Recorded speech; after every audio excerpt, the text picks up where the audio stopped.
la historia han habido diferentes cofradías, grupos, organizaciones, movimientos que se han preservado con cierta discreción, que pues probablemente algunos sean secretos, algunos hayan desaparecido, algunos nunca existieron, y algunos quizás cambiaron de nombre o fueron adoptando eh, pues, las costumbres de otras tradiciones, de otros grupos.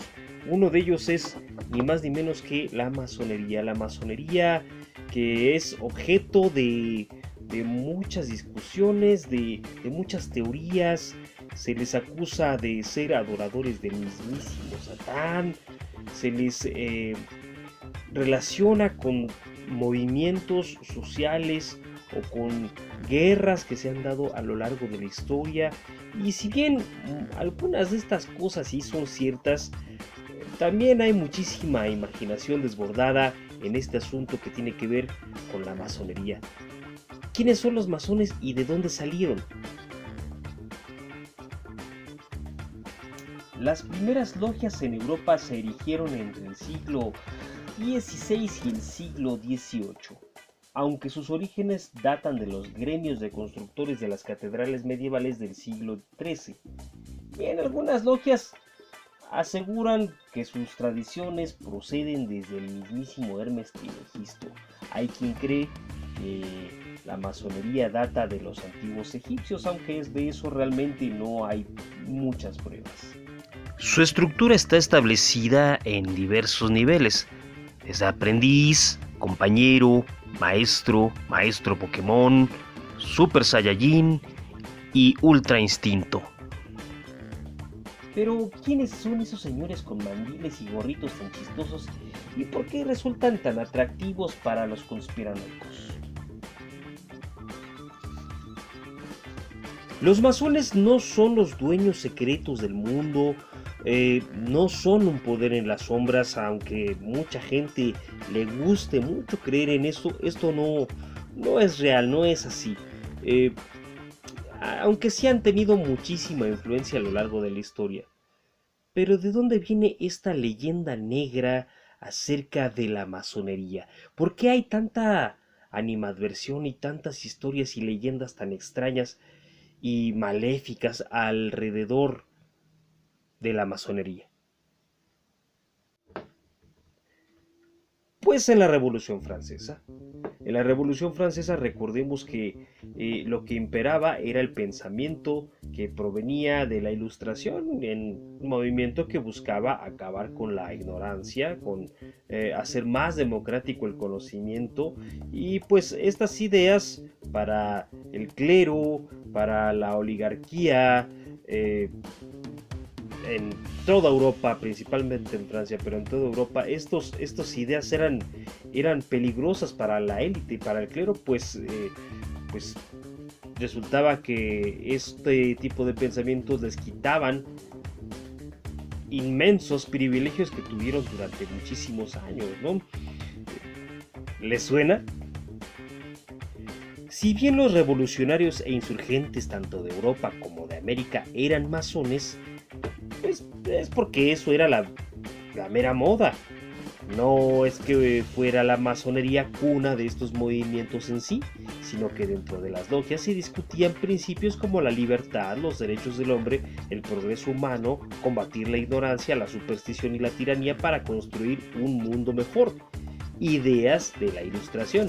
Ideas que obviamente a las oligarquías del momento pues, les parecían peligrosas y buscaban por todos los medios destruir o al menos desprestigiar esas ideas. Uno de los grandes demeritadores de la masonería fue ni más ni menos que Marie-Joseph Gabriel Antoine Jogan Vallès, conocido como Leo de Taxil o Leo Taxil, una especie de Loret de Mola de su tiempo, que resentido por haber sido expulsado de la masonería se dedicó a publicar libros en los que aseguraba que él perteneció a una logia donde se adoraba a Baphomet, que eran satánicos pues, y por supuesto sus libros fueron muy bien difundidos y financiados por la iglesia, que le convenía ese tipo de mala prensa. Aunque Taxil finalmente confesó que todo había sido una broma, pues una broma muy bien pagada, y él ya se había llevado una buena lana, unos pingües beneficios por haber publicado esa mentira. Desgraciadamente, hasta hoy en día hay despistados, incluso en YouTube, difundiendo una mentira que ha sido, pues, descartada desde hace muchísimos años, ¿no? No obstante, a la masonería no se le acaba la mala fama. Difundida, infundada por charlatanes y mentirosos como Agustín Beruel, una especie de Francisco Martín Moreno de su tiempo, en la época revolucionaria, en la época de la Revolución Francesa también, a través de un libro que se llamó Memorias para servir a la historia del jacobinismo, en donde da a entender que los judíos estaban detrás de los masones, quienes eran los culpables de todo el derramamiento de sangre que hubo durante la gesta, durante la Guerra Civil Francesa, fraguando así una relación imaginaria entre la masonería y el judaísmo, que hasta nuestros días hay quien lo sigue creyendo.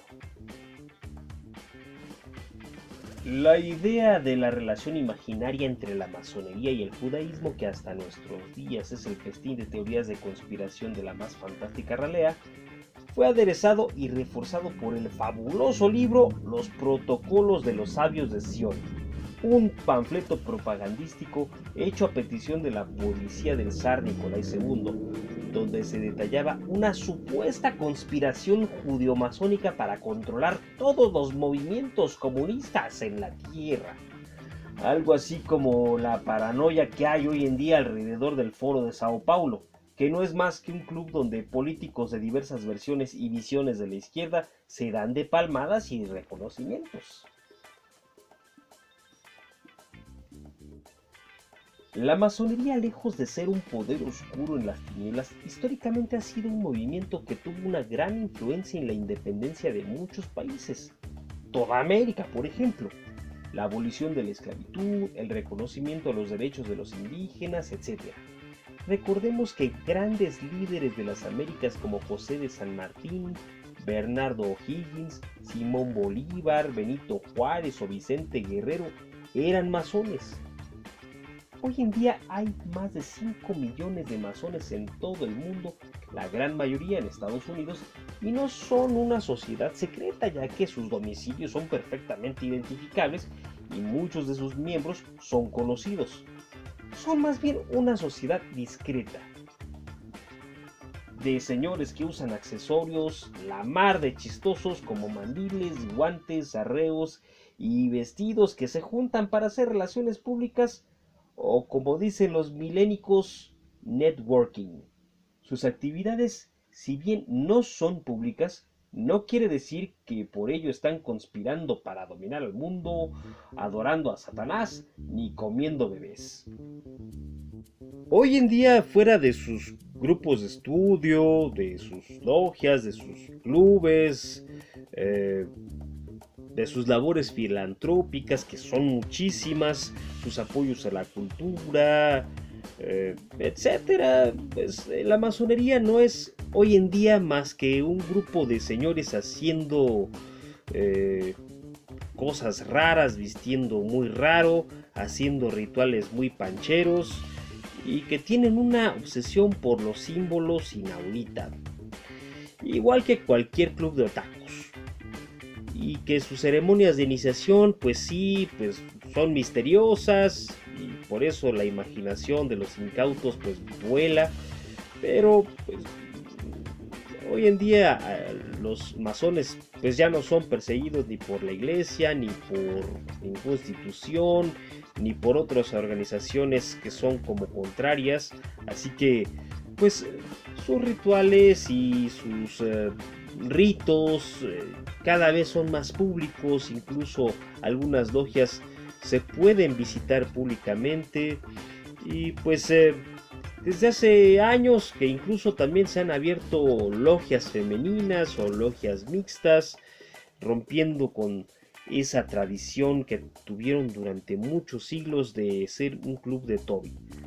Pues como pueden ver, la masonería no es hoy en día más que un club de señores que tienen relación entre ellos, que hacen negocios, que lo que hacen es pues relaciones públicas y pues se acceden a estar en contacto con gente de más o menos buen nivel, pues para poderse contar las joyas entre ellos, ¿no? Si les gusta nuestro canal y les gusta este tipo de información, denle a la campanita, denle me gusta, compartan este canal y difundan la palabra. Yo soy Zárate el Califa y esto es Editorial Protocultura. Nos vemos en el próximo programa.